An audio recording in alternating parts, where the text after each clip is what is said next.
இன்னைக்கு டேஸ்டியான ஒரு வெஜ் ஸ்நாக் ரெசிபி பண்ண போகிறேன். ரொம்ப சிம்பிளாக பண்ணிடலாம். இந்த சுவையான சோயா கட்லெட் எப்படி செய்கிறதுன்னு இந்த வீடியோவில் பார்க்கலாம். ஃபஸ்ட்டு சோயா வேக வைக்கிறதுக்காக கொஞ்சம் தண்ணி சூடு பண்ண வச்சுருக்கேன்.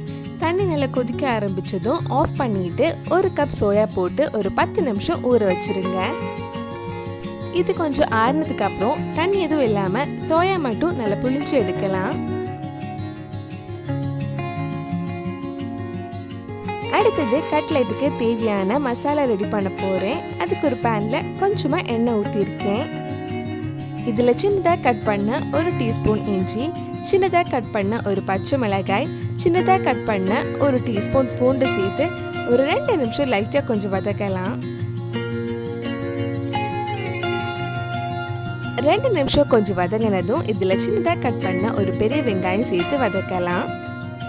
நம்ம சேனலில் இதுக்கு முன்னாடி எக் கட்லெட், ஃபிஷ் கட்லெட் பண்ணியிருக்கேன். அந்த வீடியோ நீங்கள் இன்னும் பார்க்கலனா அதோட லிங்க் கீழே டிஸ்கிரிப்ஷனில் இருக்குது. மறக்காமல் அந்த ரெசிபீஸும் போய் பாருங்கள்.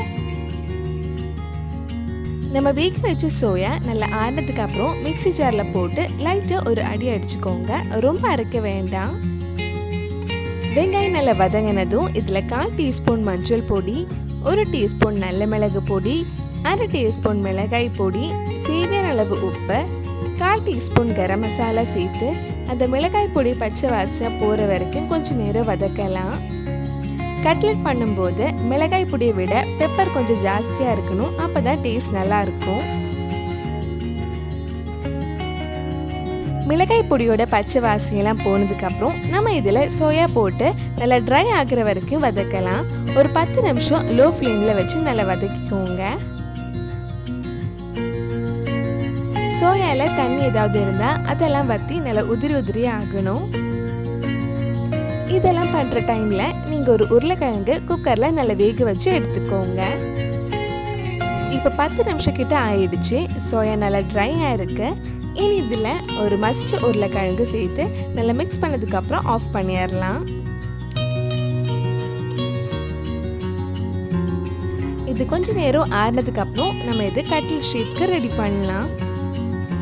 கட்லெட் ஷேப்புக்கு ரெடி பண்ணுறதுக்கு முன்னாடி மறுபடியும் ஒரு வாட்டி கையில் நல்லா பிசைஞ்சு விட்டுக்கோங்க. உங்களுக்கு கட்லெட்ஸ் எந்த ஷேப்பில் வேணுமோ அந்த ஷேப்பில் நீங்கள் ரெடி பண்ணலாம். நம்ம சேனலில் நிறைய ஸ்நாக் ரெசிபீஸும் பண்ணியிருக்கோம். அதோட லிங்கும் கீழே டிஸ்கிரிப்ஷனில் இருக்குது. அந்த ரெசிபீஸும் பாருங்கள். இந்த மாதிரி எல்லாமே ஷேப்பாக ரெடி பண்ணி வச்சுக்கோங்க.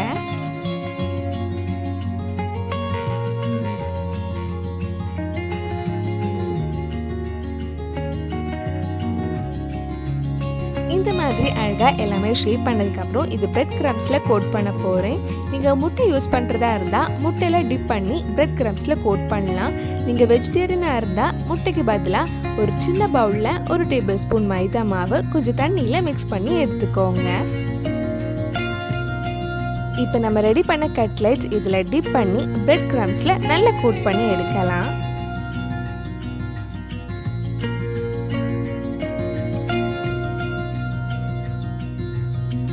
இந்த மாதிரி எல்லாமே பிரெட் கிரம்ஸில் கோட் பண்ணி வச்சுக்கோங்க. உங்களுக்கு ஏதாவது ஃபங்க்ஷன் இருந்தால் இந்த மாதிரி பிரெட் கிரம்ஸில் கோட் பண்ணதுக்கப்புறம் ஃப்ரீசரில் வச்சுருங்க. தேவைப்படும் போது சுட சுட ஃப்ரை பண்ணி கிறிஸ்பியாக சர்வ் பண்ணலாம். எல்லாமே ரெடி பண்ணியாச்சு. இனி இது ஃப்ரை பண்ண வேண்டியது தான். இது ஃப்ரை பண்ணுறதுக்காக ஒரு கடாயில் கொஞ்சம் எண்ணெய் சூடு பண்ண வச்சுருக்கேன். எண்ணெய் சூடானதும் நம்ம ஃப்ரை பண்ணிடலாம். மீடியம் ஃப்ளேமில் வச்சு ஃப்ரை பண்ணிக்கோங்க. ரொம்ப ஹை ஃப்ளேமில் வச்சா அது சீக்கிரம் கருகிடும். அதுவும் இல்லாமல் ரொம்ப லோ ஃப்ளேமில் வச்சாலும் எண்ணெய் அதிகமாக குடிக்கும். அதனால பார்த்து லோ டு மீடியம் ஃப்ளேமில் ஃப்ரை பண்ணி எடுத்துக்கோங்க. நல்லா கிறிஸ்பியாக கோல்டன் ப்ரௌன் கலர் ஆனதும் எடுத்துடலாம். இதே மாதிரி மிச்சம் இருக்கிற கட்லெட்டையும் ஃப்ரை பண்ணி எடுத்துக்கோங்க.